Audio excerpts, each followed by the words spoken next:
I think I've come across a new horror niche. Horror as family drama. Yes, it's smart.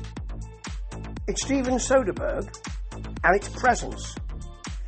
And it was made for a small amount of money and has taken much more money, and that's brilliant. The horror market and the horror genre for films is really quite crowded, so this is really well done. The basic premise is that a family, they're the Paynes, husband, wife, 2 children, move into a new house. And right from the beginning, well, not right from the beginning, there is a long scene that is unedited. And that was commented on by my friend Alan. Hello, Alan. It's just been edited yet. I think this is it's a big scene, you know, and it's a steady cam work, and it's unsteady steady cam work. And there's a reason for that. Halfway, well, probably about 10 minutes in, Alan said to me, hello, Alan, said to me, this is point of view, isn't it? Yeah, it is. And the whole thing is point of view of some kind of spirit, figure, entity in the property. But that is not the important thing. The eavesdropping is the important thing. Now, you could just have a family drama, couldn't you? Filmed as usual, but that wouldn't give it that extra kind of push of, this is a horror movie. It will become more of a paranormal movie as things go on. There is a friend of the husband of the family, Chris, played with absolute disarming honesty and loveliness by Chris Sullivan, by the way. He's got a friend whose wife is some kind of psychic who comes in and finds there's quite a strong presence and talks about something happening in the future, talks about a window which is not yet open.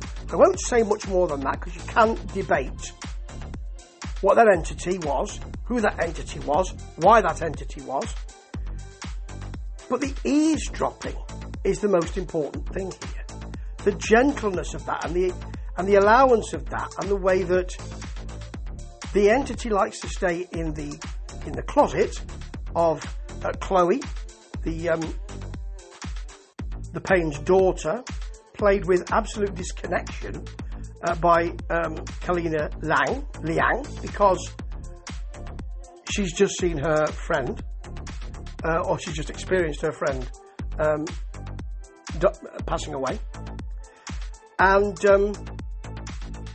when she is in some kind of physical congress with her brother, her annoying brother, Tyler's friend, Ryan, played with an odd sort of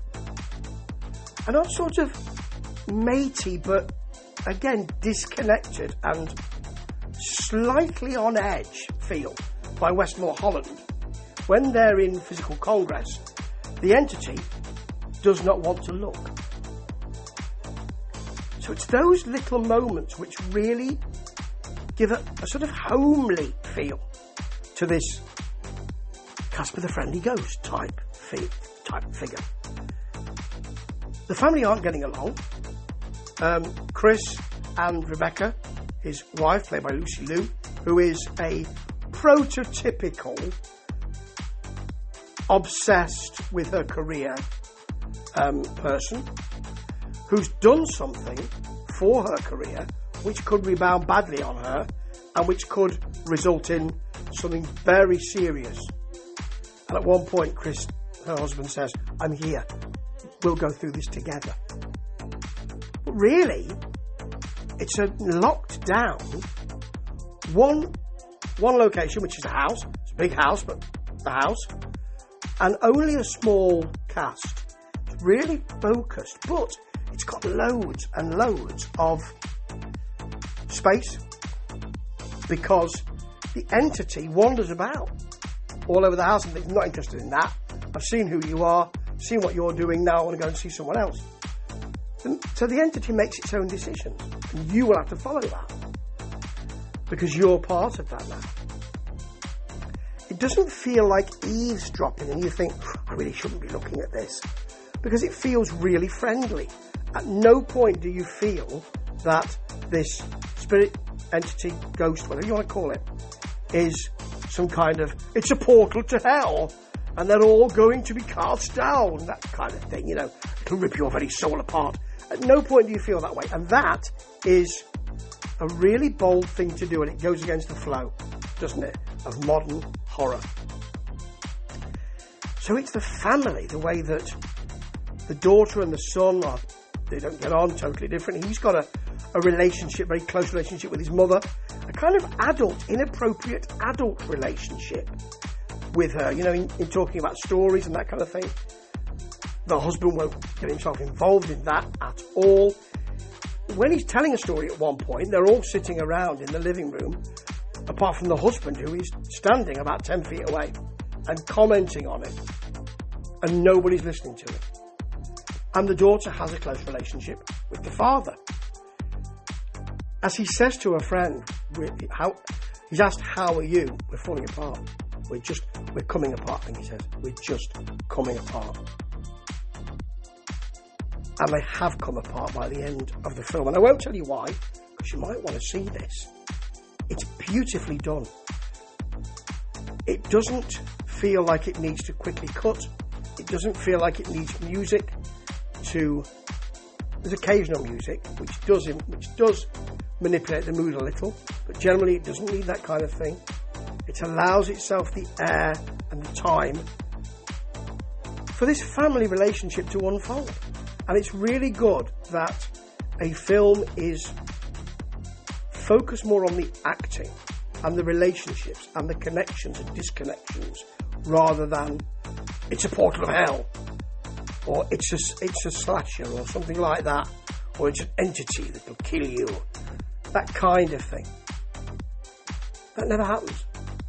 It's almost as if, and it isn't because of the ending, which I won't explain to you now, but it's almost as if the entity in the house, with the point of view that you're seeing, is a MacGuffin for you to be able to watch this relationship without saying, that's just a pot boiler. It's almost as if it's an excuse for you to watch some really good acting, some really good directing, some really good writing. It's a shame that we need an excuse. But Steven Soderbergh has given us a really good one. Ta-ta.